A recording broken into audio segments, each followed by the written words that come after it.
আসসালামু আলাইকুম।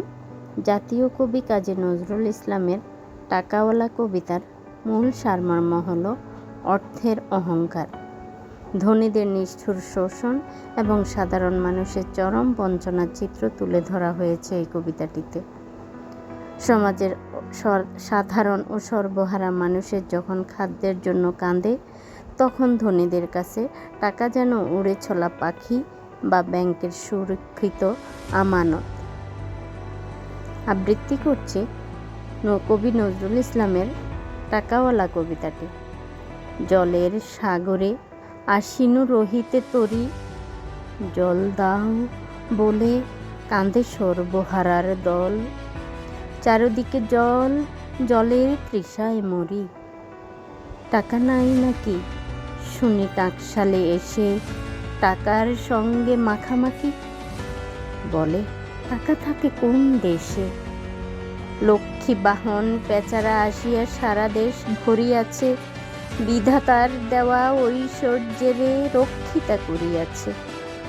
টাকার সাকার আকার এসেই হয়ে যায় যেন পাখি, এত টাকা আসে উড়ে যায় সব, পাখা গজাইল নাকি। কোথা বাসা বাঁধে এই সে টাকার ব্যঙ্গমা ব্যঙ্গমী, কোথা ডিম পাড়ে ছানা হয় তার কোন সে ব্যাংকে জমি। মহাকাল বেদ দেখিতে পেয়েছে তাদের টাকার বাসা, মৃত্যু সায়ক লইয়া এসেছে যত টাকা ট্যাকে ঠাসা। এই চাকতির খাকতি ছিল না এই জীবনে কোনো দিন, টাকার মহিমা বুঝিনু যেদিন আকণ্ঠ হলো ঋণ। যত শোধ করি তত সুদ বাড়ে, ঋণ না কচুরি পানা। শিলমোহরের ভয়ে চাইনি কো মোহরের মিহিদানা। ধন্না দিইনি টাকাওয়ালাদের পাকা ইমারতে কবু, আল্লাহ ছাড়া কারে ও কখনো বলিনি হুজুর প্রভু।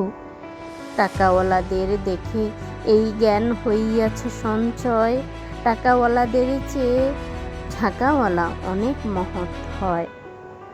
সোনা যারা পায় তারাই হয় সোনার পাথর বাটি, আশরাফ পেয়ে আশরাফ হয় চালায় মদের ভাঁটি।